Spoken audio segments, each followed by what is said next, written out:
I'm Rachel Bell, and this is Your Last Meal, the show where celebrities share stories about the foods they love most, and we dig into the history, culture, and science of those meals with experts from around the world. Today on the program, comedian Heather McMahan. I get told all the time now, people say like my physicality on stage is like I'm Chris Farley's sister. And that is the biggest compliment to me. Heather is heading out on tour this weekend, doing stand-up across the country through November. We talk about the elaborate Italian cake she served at her wild Italian wedding and what she likes to eat now that she's back to living in her hometown of Atlanta. I know nothing about the Atlanta food scene, so Atlanta-based food writer Jennifer Zeman joins the show to tell us all about Buford Highway, one of the most diverse dining destinations in the country. That is coming up later in the show, but right now, here's my conversation with Heather McMahan. When Heather and I spoke, she had just gotten home from tour, but she only had a 12-hour break before she had to head back out on the road again. Her top priority was going to the chiropractor. But of course, I wanted to know, what does somebody eat when they have a 12-hour break and they're back home in their own kitchen? Okay, so I tried to be really healthy because eating on the road is just, you're an animal. You're lucky if you're eating tacos or pizza at 1 a.m. after a late comedy show. When I'm home, I like to have 24 hours of health and wellness. It never ends up being that way. No. I'm going to order Chick-fil-A on DoorDash because I'm in a medically induced coma and don't want to leave my house, or Chipotle or something gross. I eat worse when I'm home for 12 hours than when I'm on the road. Her new stand-up show is called The Comeback Tour. The theme of this tour is I'm back from the honeymoon. So I'm coming up on my 1-year anniversary of this big avant-garde, over-the-top Italian wedding that I had in Florence. And I am basically picking apart the layers and revealing all the dirty secrets that happened behind the scenes and what it was like to survive a 30-day honeymoon in Italy with my husband, who brought his own golf clubs and didn't play golf once. Yeah, it's an absolute show. Well, also, this was what, your 10th, 12th, 30th attempt at a wedding because you were supposed to get married and then the pandemic happened. Yeah. And, honestly, we got married at the courthouse. We've been legally married for a few years. And everyone was like, why did you end up going ahead with the wedding? I'm like, listen, you're clearly not Italian. I'm Italian. If you ever pay anybody cash for a deposit for anything, you're never going to see that money again. So You better go ahead and just have the party. His last name's Daniels and my last name's McMahan. So people they just think we're English, Yeah, you're in the Italian witness protection program, basically. 100%. Meanwhile, my great grandfather's from Sicily and it's straight out of a scene from White Lotus. So it's insane. I read a quote from you where you said, I am literally the worst chef in America. Tell me more about that.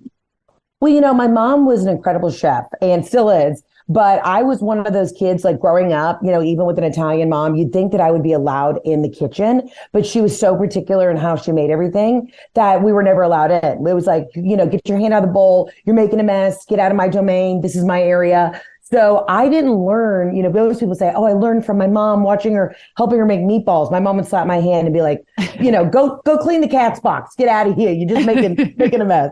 Oh my God. My mom was like that with cleaning. It was so odd. I remember as a kid, even I would ask if I could mow the lawn because I thought it looked fun because you're a little bit younger than me. But did you ever watch Can't Buy Me Love? Did you see that movie? Of course. Yes. Yeah. And remember he had the riding lawnmower? That was his job. Not that we had one. Anyway, I wanted to mow the lawn. My mom wouldn't let me. She wouldn't let us clean because she said, I'll just have to go back and do it again. And so that's funny that your mom did the same with cooking. Can I tell you, I've turned into that person whenever I try, and I have a housekeeper, I've got somebody to come and do a deep clean, but when it's almost like a form of meditation for me. I love a vacuum. Give me a Swiffer and I will hit the corners. And then my husband will be like, do you want me to help? I'm like, no, you can't do it like I can, which is a psychotic thing to do, right? It's insane. My mom used to help make us play. She'd call it Cinderella. And she would give us, a wet cloth with, some probably horrible, harsh chemical, just riddled with ammonia. And we would wash the baseboards. And I thought that was the most fun game as a kid. Oh my God, genius. Your mom was very smart. Really? Yeah. But I know that you have a sitcom in the works that is around living with your mother and your husband. Yeah. Are you still all living together? Yes, we're still all living together. I mean, my mom's called me 3 times since we started recording this podcast. She probably has a flat tire at TJ Maxx. I'm doing the best I can, we all moved in. I mean, my husband and I were in New York and we kind of bugged out to Atlanta. And my mom was like, what am I going to do with this house? And I was like, we'll take it. So we're the Three's Company. truly. And we're still developing the show about my life, living at home and like being on the road. And, my mom and my husband have such a unique relationship because they're like BFF. And then I come back from the road and I'm like the odd man out. I'm just like Daddy Warbucks at this point. Was this because your dad passed away? I'm so sorry. Is that what the catalyst was for moving in with your mom? Yeah. My dad had passed from pancreatic cancer a couple of years ago. And, I told my mom, I was like, sell the house. Like, you don't need this house. And then it just so happened that the pandemic hit. And then we all came together and I was like, what are we doing? Like, this is home for me. I love it. I love being in Atlanta. I live a crazy life. I'm on the road all the time. I'm in 3 new cities every weekend. So for me to come home to a city like Atlanta and just be in my childhood home, it's very comforting and soothing at the end of the day. Do you guys eat together? Do you do your own thing? Oh, yeah. My husband just got this Traeger grill. He's a griller. Like, I hate to be stereotypical about men, but my husband's smoking every kind of meat you can imagine. My mom's whipping everything else up. We are big, like the 3 of us sit down and have a family meal. And do you get out of it because you're like, I can't cook like you guys? Exactly. But I am running a tight wine collection right now. That is where I can contribute. So there's one thing I do know about. It's wine. I guess the family sommelier and bartender, if you will. Nice. For someone like me who is obsessed with food, I like to drink wine, but I don't really know anything about it. What is it for you that you're interested in? So for me, I've always just had a very sophisticated palate. Okay. So I took wine tasting. I studied abroad in Italy and I took a course that was wine tasting. I mean, I don't know how I got college credit for this. I just became completely in love and like infatuated with the wine world because I have a really good nose for it. So my teacher was always like, you can smell things and taste things that a lot of people can't smell and taste. I'm like, I'm getting Barnyard Door. I'm getting, fresh moss on a dewy morning in Carmel, California. Like, I can smell it all. You can have the same varietal of grapes from the same region and nothing will taste the same. And that's the craziest thing. Now, I probably couldn't do a blind test. I've gotten to train from some very cool somms in my day, but I just really have a good palate and I can tell you what's delicious and what's going to, give you that pop on the back of the throat. That's what we're all looking for. There's nothing worse to me than people who make wine unapproachable. Like, you don't have to be snooty to be in the wine business. The best wine you can have is like $5 from Portugal. You know what I mean? A Vino Verde from Spain. Like, it doesn't have to be expensive. It doesn't have to be riche. It just has to be delicious. And I like learning about the people who make wine because I love the family backstory. I want to know, like, what's the vineyard look like? What's the family dynamic? Is there drama? Can you taste the drama in the wine? Yes. Can you taste the family heartbreak in the wine? Exactly. So what are your top 3 favorites right now? Ooh, well, you know what? I always go French. I love a Chateauneuf de Pape. It's one of my favorites. I'm a hard Nebbiolo girl. If you like that Italian, I love a Vino Verde, which is just like a kind of effervescent, almost light, slightly frizzante wine from Spain. One of my favorites. You get it at Trader Joe's, $5. It'll be the most delicious thing you'll drink all summer. Time for a quick break, but when we come back, we'll explore Buford Highway, one of America's best kept food secrets.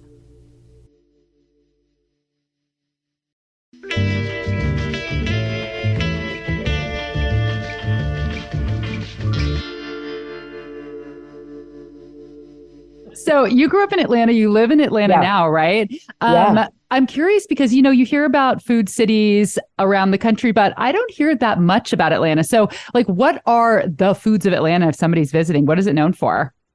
So Atlanta is a huge foodie spot, and I have been shouting it from the rooftops forever. We've got like a great food scene, great entertainment scene. It's like a mini LA, but without all the bullshit. I mean, listen, we're Southern, so we're known for our barbecue. We're known for really great Southern food, as in like shrimp and grits. But I think it's also, people don't realize Atlanta is so diverse and eclectic. We have this area called Buford Highway, which is a long stretch of like, you could get anything from dumplings from Singapore to Cantonese chicken to Taiwanese wontons. I mean, you could get anything and everything. There's an omakase place. Like, it is so diverse between so many different ethnicities. We really have like a plethora of options of food here.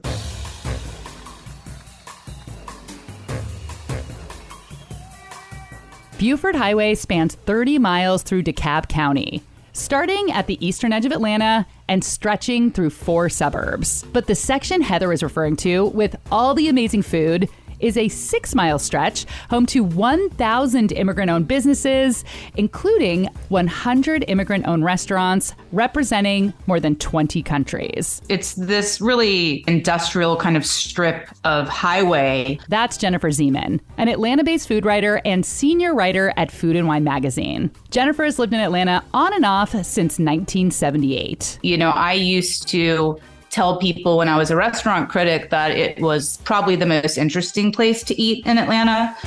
You have been wonderful. What different countries are represented? What food is represented in that 100 restaurants? It's insane. You know, it's not just the country, it's like all the regions within. So like within Mexico, for instance, there's Oaxaca, there's Sinaloa, there's Yucatan, there's Vietnamese, but there's every type of Vietnamese food. There is Bangladeshi food, Colombian food, a lot of Korean. I always say that we probably have one of the largest Korean restaurant concentrations, maybe outside of California. I really liken it to how LA has become, you know, where there's just so many pockets and concentrations. And aside from Mexican restaurants, I would say Korean restaurants and Sichuanese Chinese dominate the food scene in that part of Atlanta. Jennifer says there were 2 big employment opportunities that brought an influx of immigrants from around the world to the Atlanta area: the 1996 Atlanta Olympics and chicken farms. And according to the National Council on Public History, Georgia continues to welcome 2,000 to 3,000 refugees a year, most of whom settle in Clarkston, an Atlanta suburb that many people call the Ellis Island of the South, or the most diverse square mile in America. And that makes for a delicious city. Beyond the strip malls, there are 3 main hubs along Buford Highway. One of them is Plaza Latina, a special place for Jennifer, whose parents are both immigrants from Mexico City. It's like a downtown square that you would find in like Mexico City. You can go get insurance, you can get some tacos, you can have fresh fried churros, you can get your quinceañera dress.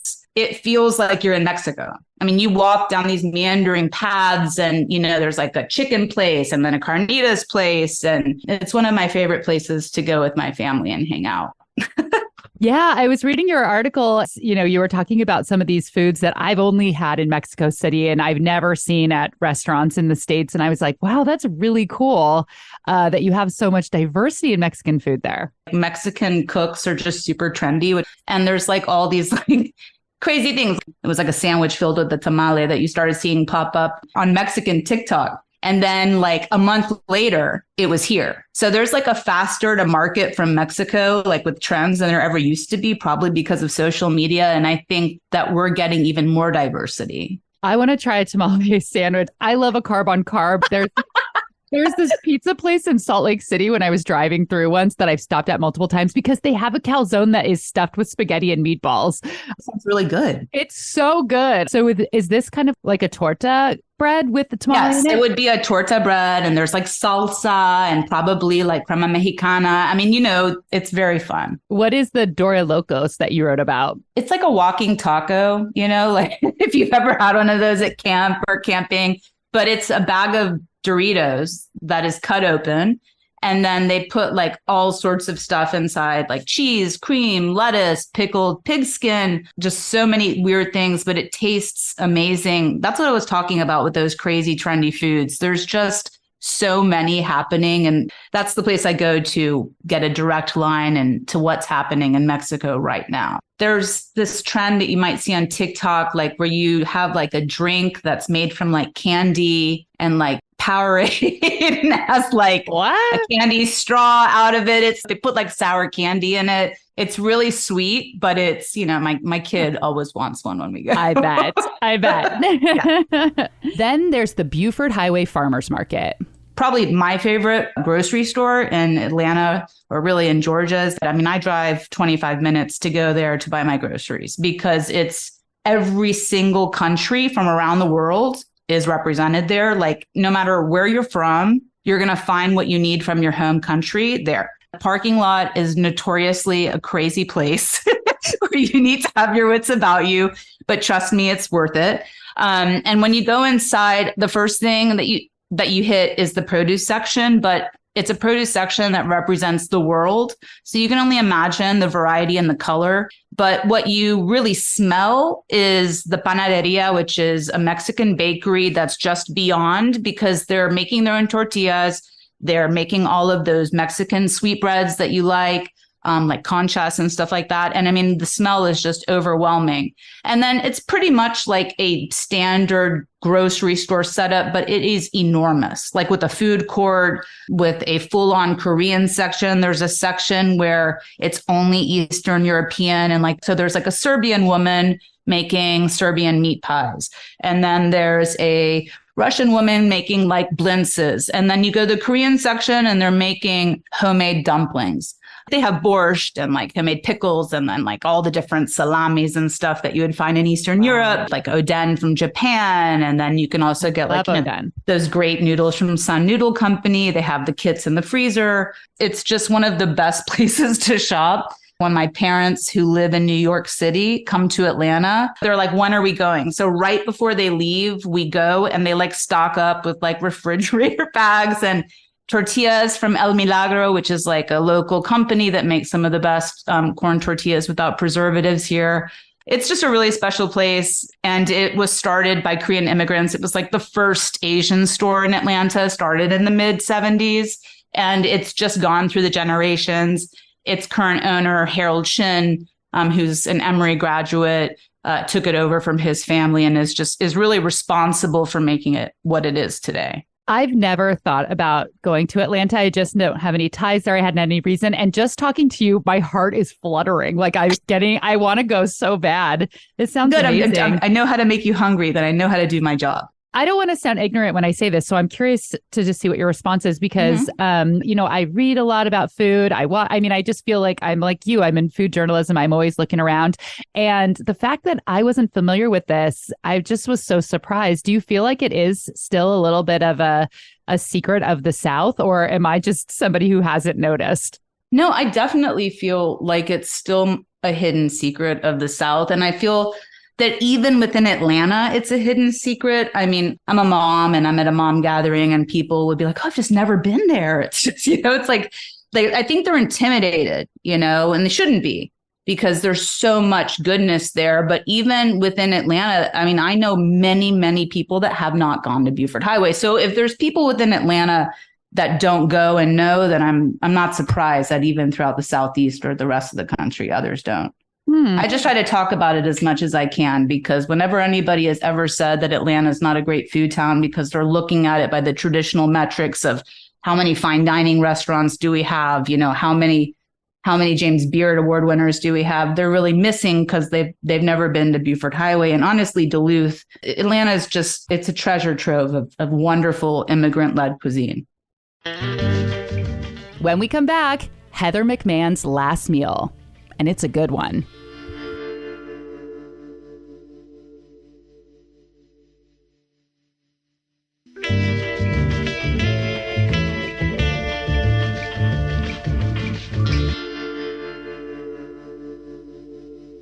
Let's talk about your last meal. If you only had one left, what would you choose? I think about this all the time, and I don't know what that says about me personally and like where I am at in my emotional journey of life, but I have it down to a T. Okay.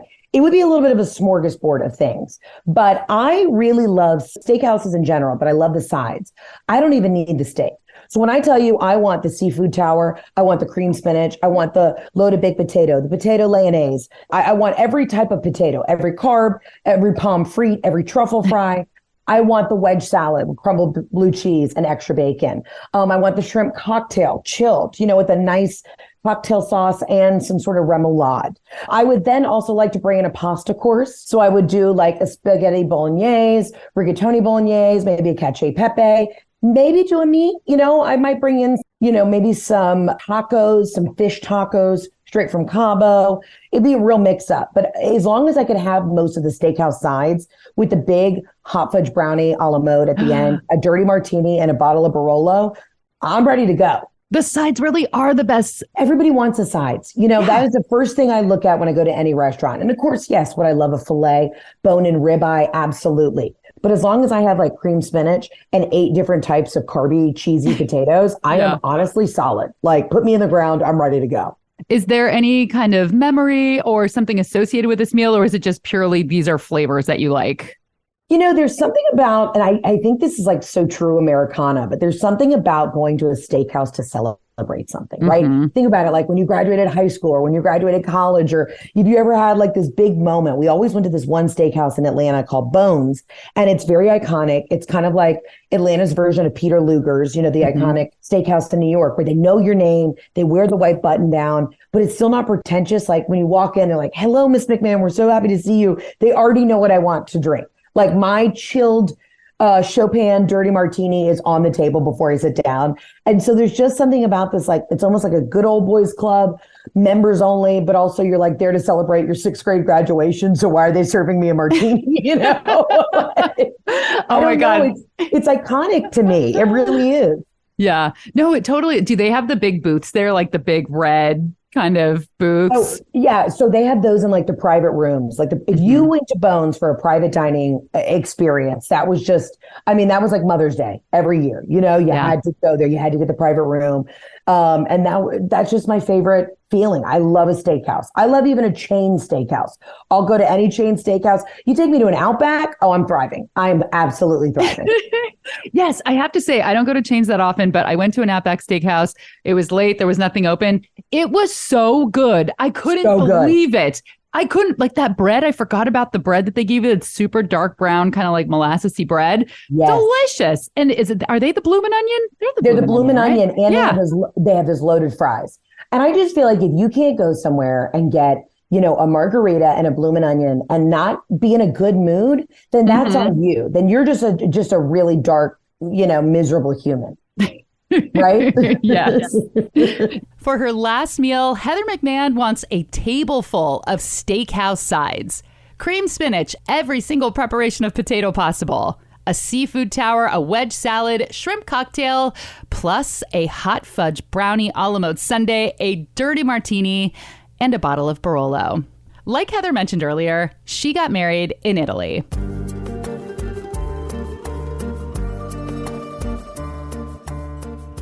So an Italian wedding in Tuscany. Tell me about the food at your wedding. That was honestly the most important thing. And anybody who's listening, who's planning a wedding, the only thing anybody gives a about is the bar and the food and like the entertainment. I found an amazing company called Kitchen Wishes, and it's an all-female catering business. The big thing is too in Italy, like it's a pretty male-dominated field. You have the known as cooking, but you never see in like really professional kitchens a lot of female chefs. So when I found this team of women who everything was like biodynamic, organic, like unbelievable, I said, that's who's got to do the food for my wedding. And it was absolutely delicious. Unreal. What did you have? What are some of the dishes? Oh, I'll tell you. We had veal saltimbocca. We had almost like a beggar's purse. So we had imagine like a ravioli stuffed with a potato puree and black truffles on top. Ooh, oh my God. What else? We had a rigatoni pomodoro. We had this insane fish dish with like capers and oranges and lemon and just like olive oil. That's the thing too in Italy. Everything is so fresh. You can have the simplest dish and it's just absolutely insane. Yes. And then I had the most insane charcuterie, aperitivo, meat and cheese. We had one guy who was just like making fresh mozzarella as you walked into the wedding. It was insane. Like stretching it? Yes. Like a lot of art. It was awesome. See, that's a show right there. That's like, in the 80s, like they'd have jugglers at bar mitzvahs and you had this mozzarella stretcher. I love it. Absolutely. I just wanted to make sure people left stuffed and lubricated up,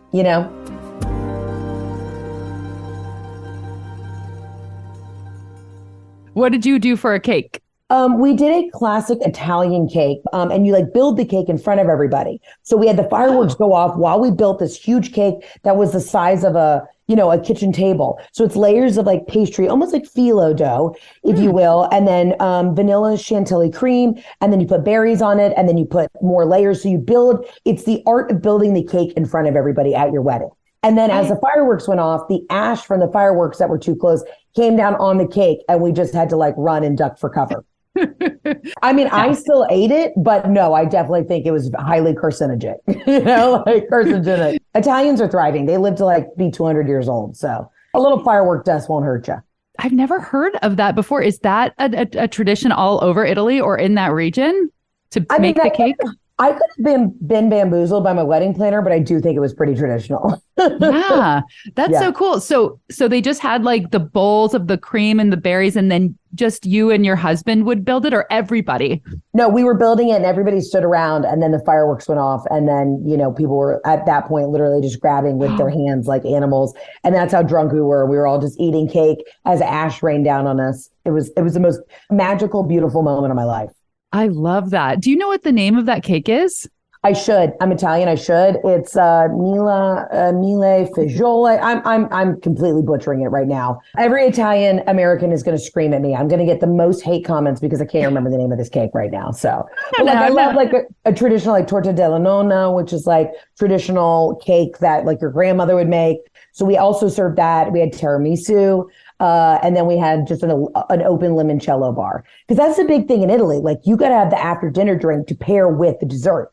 So we had limoncello, Montenegro on the rocks. Like we had it all. We were ready to go.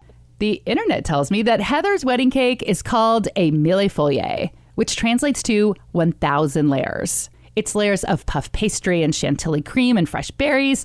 And the French claim that they invented it in the 1600s.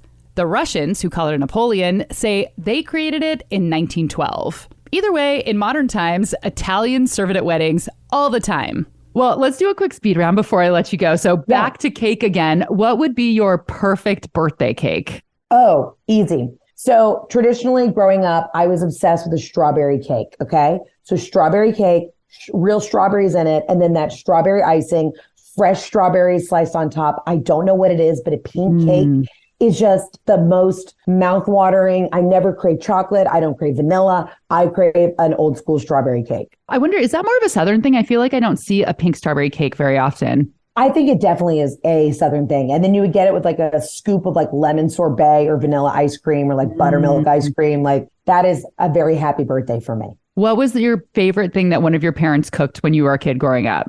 Ooh, well, we're Italian. My mom literally, I mean, I hate to sound traditional, but the spaghetti and meatballs, like her meatballs are the best thing you've ever had. She has a perfect ratio of veal to pork to beef, and she doesn't mess around. Like she still goes to the butcher. She won't like just stop at Whole Foods. She has to go to a local butcher to get her accoutrements for these meatballs. It's unbelievable. When I'm homesick and I'm on the road, I call her and I say, can you make the meatballs? And that's what I want when I come home. What is your favorite movie theater snack? Ooh, okay. This is partially me bringing it in. You can buy half of it there and then half of it you have to bring with you. Yeah. Okay, get a big box of Cheez-Its. Then get peanut butter M&Ms. I know, sounds unhinged, but put the peanut butter M&Ms in the box of Cheez-Its, and then get like a giant Diet Coke. I don't know what it is about the saltiness of the Cheez-Its with the peanut butter. It's like my favorite snack. That sounds good. It reminds me of, those like little, it was like the cheese crackers with the peanut butter in between that you get in that little thing. Yes. It's kind of like that. That's exactly it. It's exactly it. And that was Heather McMahan's last meal.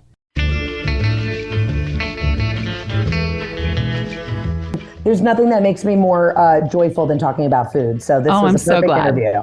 Before she made a full-time living doing comedy, Heather says she was a bartender, a server, a valet, and she worked at a gym. Is it true that you almost got fired from SoulCycle in LA because you were eating behind the desk? Yeah, HR came up and they said, hey, this is a gym where celebrities like to bettering themselves. And I would always eat like a Chipotle burrito bowl at the front desk because I was hungover. And they were like, eat it in the closet. I was like, fine, I'll shamefully eat my Chipotle in the closet. It was a burrito bowl. There wasn't even a tortilla. I don't see what the problem is. Thank you. Basically keto. They needed to relax. Yeah. Go to heatherontour.com to get tickets to one of her shows, or you can find a link in the show notes. Thanks to Jennifer Zeman, Atlanta-based food writer and senior writer at Food and Wine magazine. Jennifer told me her top 5 places to eat on Buford Highway. If you want that list, subscribe to my newsletter. It's rachelbell.substack.com. Your Last Meal was created and produced by me and is a product of Seattle's Cascade Public Media. Sound engineering assistance from Sarah Bernard. Original theme music by Prom Queen. Whether this is the first time you've listened to the show or you've been listening for all 7 years, if you've never left a review on Apple Podcasts, we would be so happy if you did. It is a free, quick, super easy way to support the show. I know every podcaster says it, but I swear to you that it actually does help the show out. Follow along on Instagram. I'm Hello Rachel Bell, Belle. And if you have a comment, a question, you can write to me. Go to yourlastmealpodcast.com. I'm Rachel Bell, and this is Your Last Meal.